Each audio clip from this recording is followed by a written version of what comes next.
tingnan niyo naman ang ginawa sa sampayan, oh. Siyang may gawa niyan. Sumampa ba naman dun eh? Ang taba-taba niya. Milano, talagang makulit ka, ano?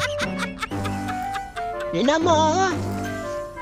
Oh, tingnan na hell ka na agad. Pinapakain ko si Ate Isti eh. At wala na naman sa wisyo sa pagkain. Nandito kami sa labas. At maganda na ang simoy ng hangin dito sa Dubai. Milano!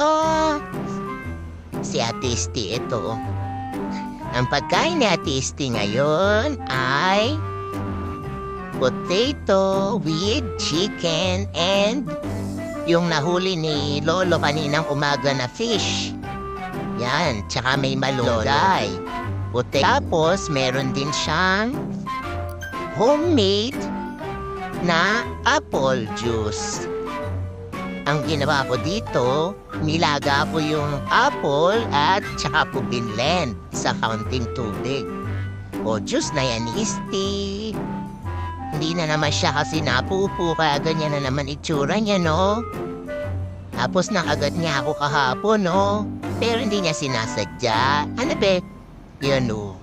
Kinagat ako ni Ate Isti.